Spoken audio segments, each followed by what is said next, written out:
We saw the champions, we saw the bands, we saw the cheerleaders, we saw the fans. They say on any given Saturday it's possible to win. So let's talk about the season from the start to the end. We saw the champions, we saw the bands, we saw the cheerleaders, we saw the fans. They say on any given Saturday it's possible to win. So let's talk about the season from the start to the end.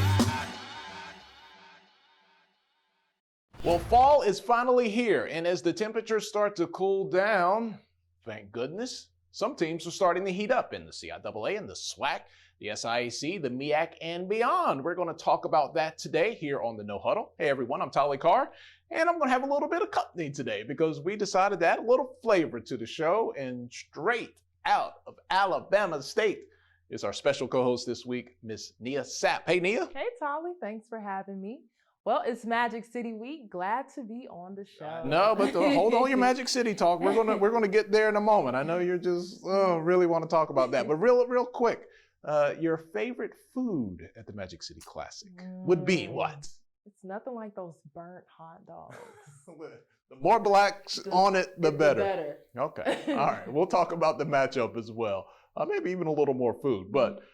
Before we do all that, let's get back to last weekend because it was a big weekend on paper that almost didn't happen, but not even a tropical storm could take away FAMU versus North Carolina A&T. We had to delay it about 24 hours, so it turned out to be an exciting game, a little Sunday fun day. It was always going to be a tough battle. Almost 24 hours late due to Tropical Storm Nestor, the MEAC game pitting the North Carolina A&T Aggies and the Florida A&M Rattlers took overtime to decide. And what dramatics it was. Redshirt freshman quarterback Rashawn McKay connected with fifth-year senior Marcus Williams in the corner of the end zone to lift the Rattlers to a 34-31 win. FAMU remains unbeaten in MEAC play and unbeaten in the FCS. Talk about a storm. The biggest storm of the weekend was the Rattler fans storming the field after the final touchdown was confirmed. Ryan Stanley, FAMU's all-time leading passer, tossed a 56-yard seam route to Xavier Smith, who carried it to the house to get the Rattlers on the board first. A&T would answer with a 1-yard run by Khalil Carter to even the game at 7 apiece. Stanley would connect with David Manigo for a 5-yard score with just 30 seconds remaining in the first quarter. The back and forth continued as Jermaine Martin scampered on a 9-yard run to knot things up at 14. Coach Willie Simmons dialed up some trickery as running back Azinde Ray took a pitch and found Marcus Williams wide open to take a 21-14 lead. And all of that was just in the first half. In the third quarter, A&T struck first with a 26-yard field goal, closing the gap to 21-17. Terrell Jennings bowled his way into the end zone to extend FAMU's lead to 28-17. But the two-time defending national champions would not go down without a fight. Kashawn Baker scored on a 36-yard scamper, and Ruiz added 2 field goals to the game with double zeros on the clock.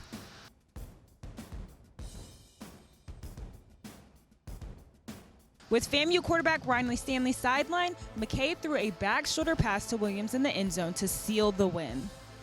To say it was a wild one in Tallahassee is the understatement of the year. Willie Simmons' Rattlers are now 6-1 and 4-0 in the MEAC. They head up to Baltimore next week to face the Morgan State Bears. Washington and the Aggies will look to rebound next week as the Howard Bison visit Greensboro for Jiho, the greatest homecoming on earth. Coach, you guys remain undefeated in conference play. How does that feel? Well, it feels really good. The guys have played extremely hard. We had a mission at the beginning of the season to show everyone, that we're capable of being the best team in this conference.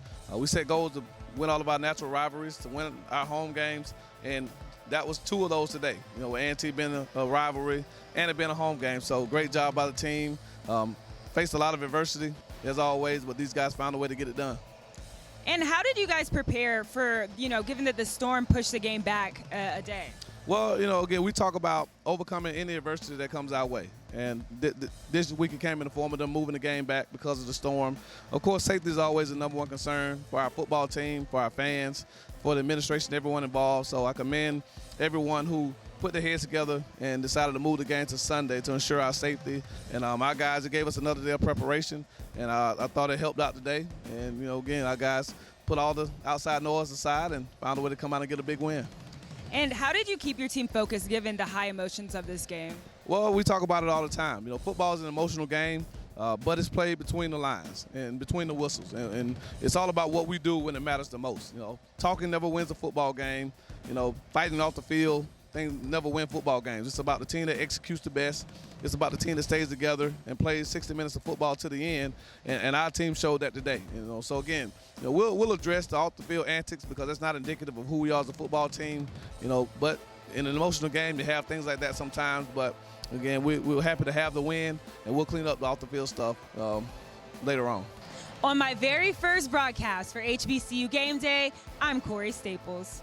You're watching No Huddle on Aspire TV. For the latest news on Black college football and culture, go to HBCUGameDay.com. We'll be right back. Welcome back to the No Huddle. Fayetteville State has won the CIAA Southern Division for 2 years in a row, surpassing Winston-Salem State as the powerhouse of the South. Did America just see me roll my Rams? Come on, get it together. But the king of the hill, Fayetteville State, got a big challenge on Saturday in the Queen City. Wally Pitt has more on that and the rest of last weekend's action from the CIAA. It's turn-up time in the 704, and I'm in Charlotte, North Carolina for some of that good CIAA South action, you feel me? The Golden Bulls of Johnson C. Smith hosting the reigning two-time Kings of the South, the Fayetteville State Broncos. And heavy is the head that wears the crown, cause Shaw put the Broncos to the test last week, and FSU better not sleep on these Golden Bulls either. Smith is trending up and has a rising CIAA star in running back Emmanuel Wilson. But Fayetteville State got Superman in their backfield with veteran rock runner Stevie Green. And of course, 2-8 got his cape flapping early in this one.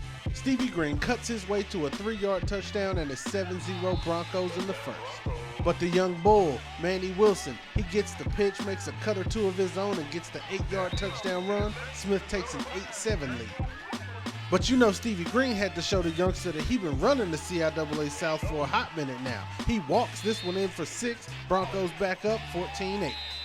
Fayetteville State had some special teams mistakes in this one, but none bigger than this snap that hits the ground before it gets to the punter. He tries to scoop it up, somebody cleans his clock, and the Golden Bulls get a gift to tie the game up 14-all. But here goes Stevie Green, cape on, mask off, 30 yards for the score, and you can tell he's used to that end zone life because he just tosses the ball back to the ref and strolls on back to the sideline like it ain't no thing. A field goal makes it 23-14, Broncos up at the break. Y'all know I gotta give it up one more time for my small bands. Hey, International Institution of Sound, I see you. Now that band performance must have turned up the Golden Bulls because they were on one coming out of the locker room after halftime. Third quarter, Antonio Wallace finds Janarius Hood across the middle for the nice 10-yard touchdown, and it's 23-21, JCSU only down 2. Now the young bull Manny Wilson had to switch jerseys from number 5 to number 9 because Keyshawn James straight ripped the 5 right off the first one. And my guy was out here getting busy in the 9-piece. Early in the fourth, he busts this one all the way loose for a 47-yard touchdown to give the Golden Bulls a 27-23 lead.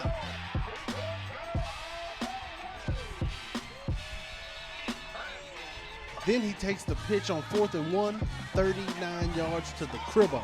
The young bull, Emmanuel Wilson, finishes the game with 195 yards and 3 scores, and Smith got the Broncos out here on full upset alert. 34-23, JCSU with 9:20 left to play. But what's that on the misdirection screen? Is it a bird? A plane? Nah, fam. That's Superman Stevie Green for 23 yards down to the 1. He punches it in for the touchdown.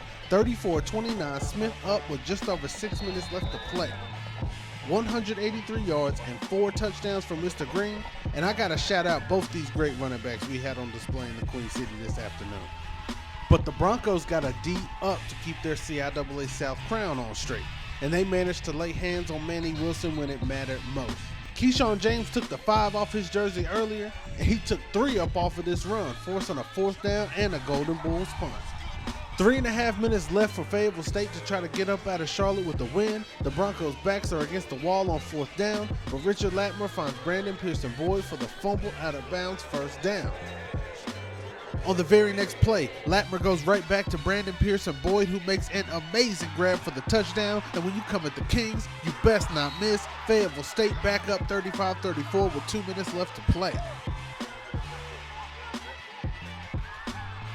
And my guy Saul Smith let me know he not the only playmaker out here from the Ville.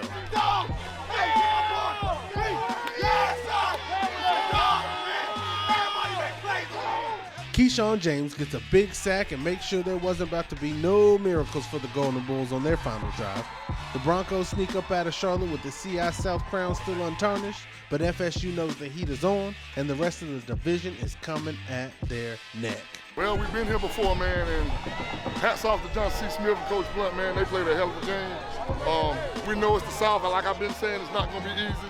We're just going to keep being resilient, keep trying to get these wins, and try to get back to the championship game. We didn't lose confidence. We didn't lose confidence in who we are and what we do, and we didn't panic. When you panic, it'll show. And at the end of the day, we kept our composure, and we got the win. It was ugly, but we got the win. That's all we can ask for. When we was down, keep my head up, try to motivate them, get better. Come out, play hard. I got to set the tone on the field by playing hard every single down.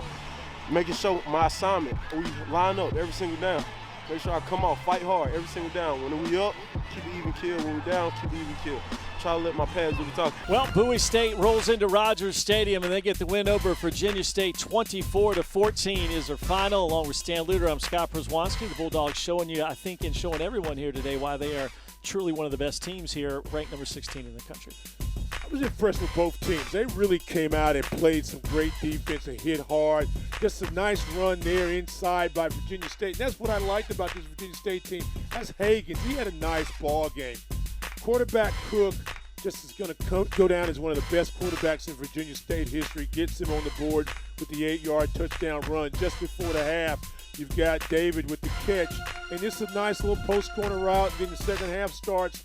And you've got another quarterback that can run and make plays with his feet, and he does exactly that.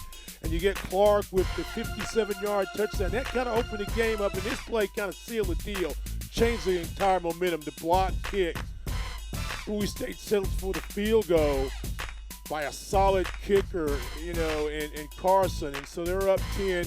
Virginia State's able to get a quick count touchdown by Torrey Wallace from 16 yards out, Scotty P. So we still have a ball game. But then when you've got to make plays, here's the big one right there. David on another catch, 47 yards away, soft zone, finds the weak area that gets him, kneels down, touchdown.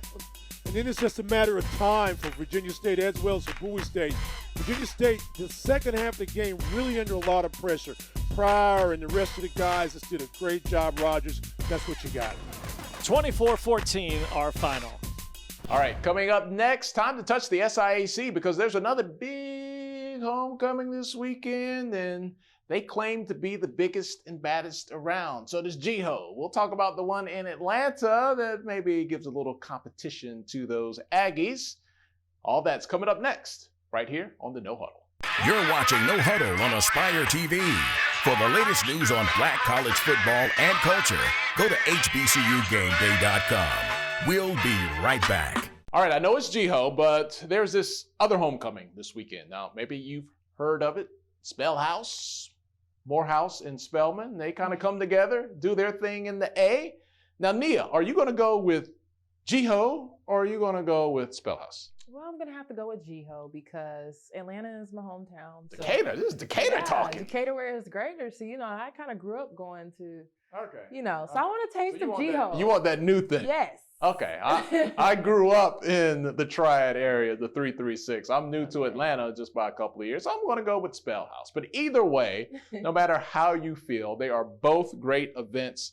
And Spellhouse this weekend might culminate, when the band marches off the field. You know how the House of Funk comes off and then they break it down one more time. Like, that might just be the moment. And leading the way for House of Funk is Lila Grant, and she is living history at Morehouse College.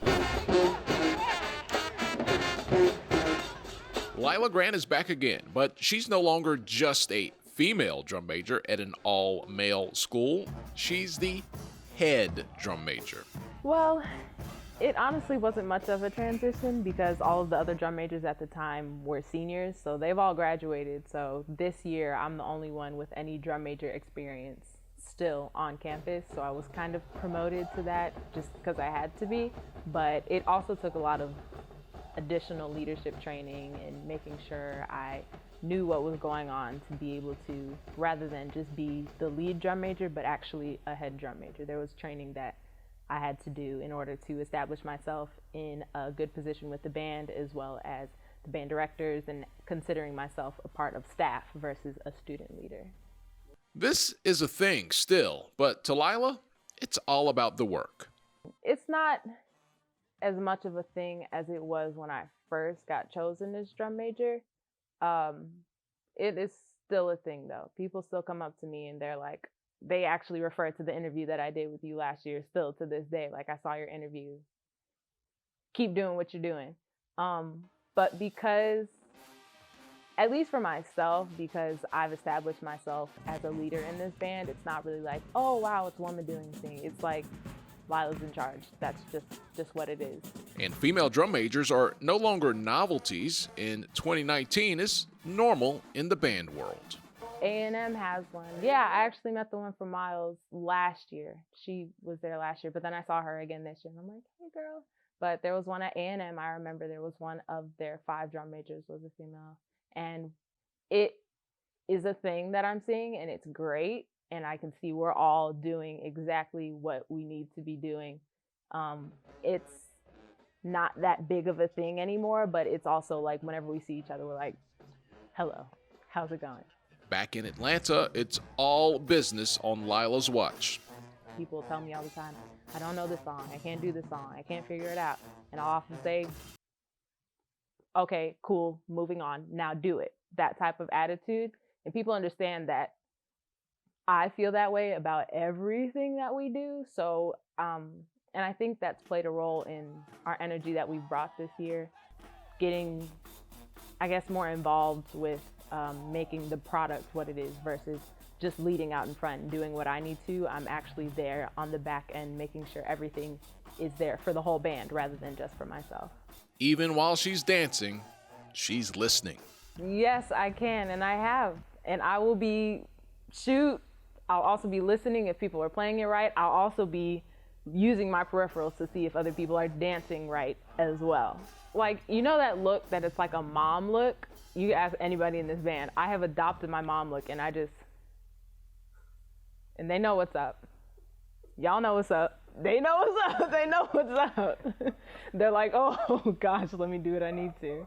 I've got it down pat.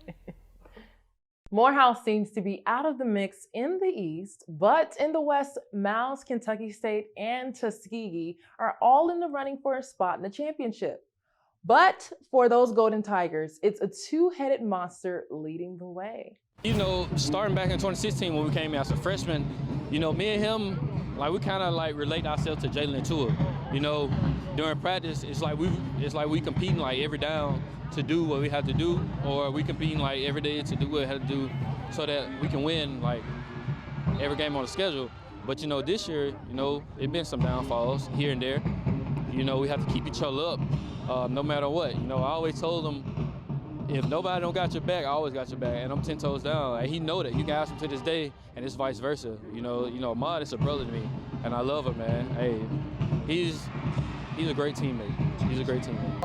I know we're a good football team when we have either one of them in, but it's really good having Ezel back. I just let them ball and do their thing. I don't want to get in their head. They try to do too much. I don't say nothing. Just let them play their game.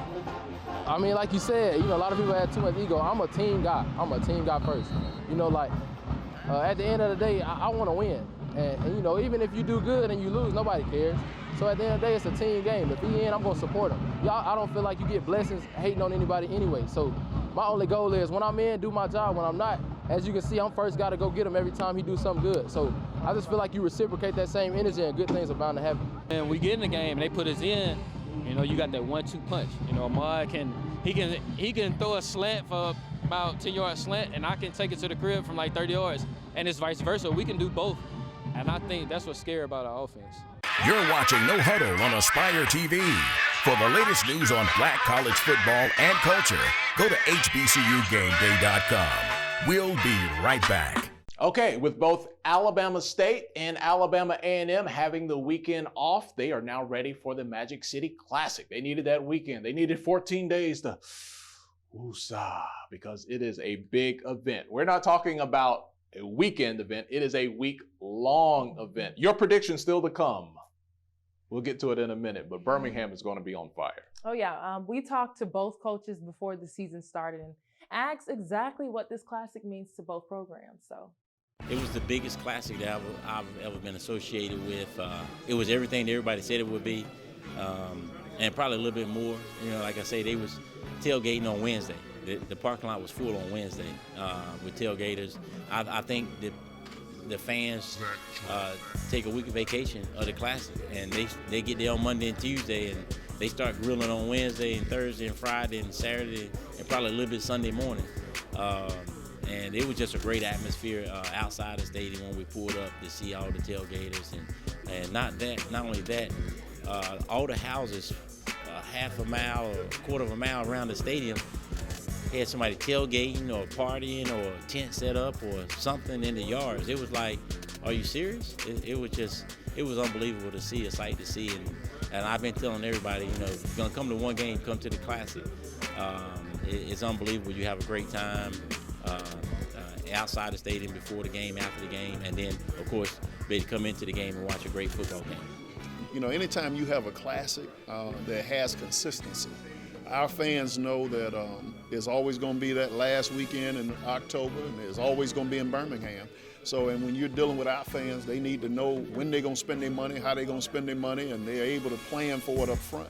And I think that you've seen the success between the Magic City Classic as well as the Bayou because of the consistency when it's played and where it's played. And that's going to do it for this weekend's show. We're looking forward to all of today's action. I think I'll be in Birmingham. Where are you? You'll be close. Yeah, I figured you'd be there as well. We'd like to thank Nia, the Alabama State Hornet, for joining the show. One of the things we love doing here at HBCU Game Day is cultivating new and emerging talent from our HBCUs. So watch out for this Hornet right here. She's been hanging with Game Day for almost 2 years now. Did you have a good time today? Oh, always and forever. All right, we have to give everyone a parting gift. So for Nia, let's get this out of this table that you can't see right here. There you go, right there. There you go. Wear it. Wear it. You won't even touch it. Oh, it's she won't even touch it. I can't even look at it. All right, we had enough Alabama State love today. Go A&M, okay? Go Hornets. Thanks a lot for watching the show. Go to HBCUGameDay.com. Follow us on social media and keep up to date with everything, the latest on Black college sports and culture. For Nia, I'm Tali. Enjoy the rest of your weekend.